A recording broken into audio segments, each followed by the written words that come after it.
प्यारे दोस्तों, आज हम आप लोगों के सामने एक बहुत ही मजेदार रोमांच से भरी कहानी लेकर हाजिर हुए हैं।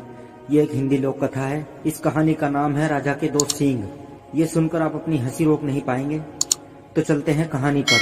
पश्चिमी भारत के एक छोटे से राज्य में धर्मराज नामक एक बुद्धिमान और न्यायप्रिय राजा रहता था। उसकी प्रजा के मन में उसके लिए बहुत ही श्रद्धा और आदर था। राजा धर्मराज बहुत लंबा, ऊंचा और रूपवान था। उसके सिर के बाल काले और घने थे, जिन्हें उसका खास कोई भोलू ही काटता था। भोलू ये काम कई वर्षों से कर रहा था और अपने शाही हज्जाम होने का उसे बहुत गर्व था।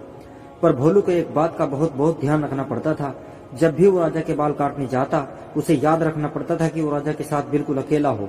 उस समय किसी का भी शाही कमरे में आना जाना सख्त मना था। बात दरअसल ये थी कि भोलू राजा के बारे में एक राज जानता था। राजा के सिर के दोनों तरफ दो छोटे छोटे सींग उग रहे थे। ये बात सिर्फ राजा और उसका नाई जानते थे। जब भोलू ने पहली बार ये नजारा देखा तो वह भौचक्का रह गया, लेकिन उसने राजा से वादा किया कि इस बात का जिक्र वह कभी किसी से नहीं करेगा। महाराज, आप निश्चिंत रहें, भोलू राजा से बोला। आपका ये राज मेरे पास सुरक्षित है। किसी और को इस बात की कानो कान भी खबर नहीं होने पाएगी। ऐसा सुनकर राजा धर्मराज ने राहत महसूस की। उसे डर था कि अगर लोगों को इस बात की जानकारी हो गई तो राज्य भर में उसकी खिल्ली उड़ेगी।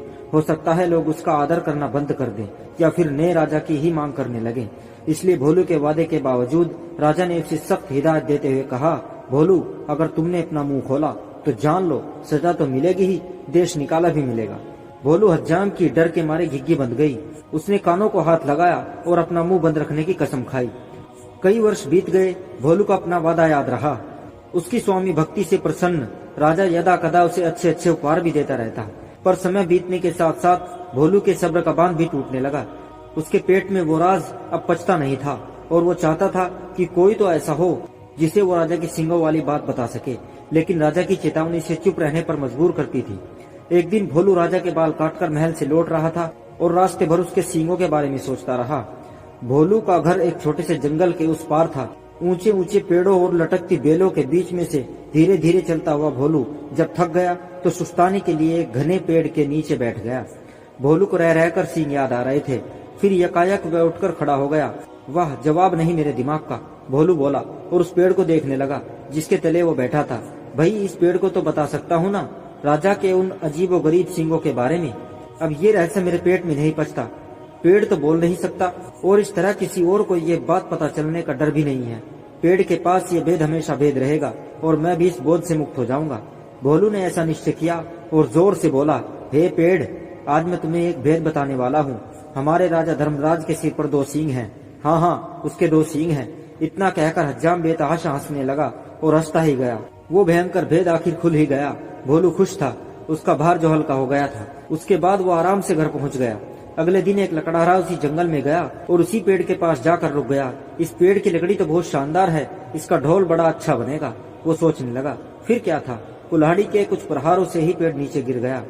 लकड़हारे ने वो लकड़ी एक ढोल बनाने वाले के हाथों बेच दी और उसने एक बहुत सुंदर ढोल तैयार कर दिया। ये मेरे जीवन का सबसे अच्छा ढोल है, ढोल वाला खुश होकर बोला। कल बाजार जाकर इसे अच्छे दाम पर बेचूंगा। अगले दिन ढोल वाला बाजार गया और एक कोने में खड़ा होकर ढोल बजाने लगा। ढोल से बड़ा सुरीला स्वर हुआ। ढोल वाला उसकी आवाज सुनकर झूम उठा। वो चिल्लाकर बोला, बाबू, ये ढोल खरीदो। कोई है जो इस शानदार जानदार ढोल को खरीदे? धीरे धीरे उसके इर्द गिर्द भीड़ जमा हो गई। लोग खामोश होकर ढोल की मजेदार आवाज सुनने लगे। भाई वाह, क्या कहने इस ढोल के, एक बूढ़े आदमी ने तारीफ की। तारीफ सुनकर ढोल वाला और भी जोर से ढोल पीटने लगा। तभी इस ढोल में से एक अजीब आवाज आई। लोगों के कान खड़े हो गए। उनका दिल धक से रह गया। ढम ढम ढम ढम ढोल बजा। आज मैं तुम्हें एक भेद बताने वाला हूँ। हमारे राजा धर्मराज के सिर पर दो सींग हैं। हाँ, उसके दो सींग हैं। लोग वहाँ जड़वत खड़े हो गए। उन्हें अपने कानों पर विश्वास नहीं हो रहा था। ढोल वाला फिर ढोल पीटने लगा और फिर वही आवाज निकली। वो बहुत हैरान और शर्मिंदा हुआ। आखिर एक ढोल ये सब कैसे बोलने लगा? देखते ही देखते लोगों का तांता लग गया और फिर कितना मजाक और कितने ताने। उफ, हमारे राजा के दो सींग, हमारे राजा के दो सींग। लोग तो जैसे गाना गाने लगे। जब राजा धर्मराज ने सुना तो दुखी भी हुआ और नाराज भी। गुस्से से उसका चेहरा तमतमा उठा और वो गरजते हुए बोला, उस ढोल वाले को पकड़कर यहाँ ले आओ। राजा के सैनिकों ने शीघ्र ही उसे पकड़ा और राजा के समक्ष प्रस्तुत किया। ढोल वाला डर के मारे कांप रहा था। बदमाश, तेरी इतनी हिम्मत कि तू मेरी खिल्ली उड़ाए? राजा फुंकारा। भयभीत ढोल वाले ने राजा के पैर पकड़ लिए। महाराज, वो गिड़गिड़ाया, मैंने तो एक लकड़हारे से कुछ लकड़ी खरीदी थी और उसी से ये ढोल बनाया था। मैं बिल्कुल नहीं जानता कि ये ढोल ऐसी बेहुदा बात कैसे बोल रहा है। मुझे क्षमा कर दीजिए। राजा ने लकड़हारे को बुलाया। जो लकड़ी तुमने ढोल वाले को बेची वह तुम्हें कहाँ से मिली? डरते हुए बोला, जंगल में एक पेड़ से मिली महाराज। तुम्हारी लकड़ी से बना ढोल बोलता कैसे है? राजा धर्मराज ने पूछा। मैं तो खुद हैरान हूँ महाराज। दुविधा में फंस लकड़हारा बोला, मैं कई वर्षों से लकड़ी काटता और बेचता आया हूँ, पर ऐसा चंबा पहले कभी नहीं देखा और न सुना। अब राजा परेशान, लकड़ी कैसे बोलने लगी? राजा और उसके दरबारी निरुत्तर थे, पर राजा धर्मराज ने भी ठान लिया कि इस घर के भेदी का पता लगाकर ही छोड़ेगा। वो सोचने लगा, उसके अलावा सिर्फ एक ही व्यक्ति ये भेद जानता था और वो था भोलू। पर भोलू तो इतना निष्ठवान है कि इतने सालों बाद भी उसने अपने मुंह को ताला लगाए रखा है। नहीं नहीं, भोलू ऐसा नहीं कर सकता। फिर भी उसने एक बार भोलू को बुला भेजा। भोलू को जल्दी से हमारे सामने पेश करो, वो अपने सैनिकों से बोला। भोलू नहीं आया, ऊपर से नीचे तक थरथराया हुआ। भोलू, एक तुम ही हो जिसे मेरा भेद पता था। तुमने और किसे बताया?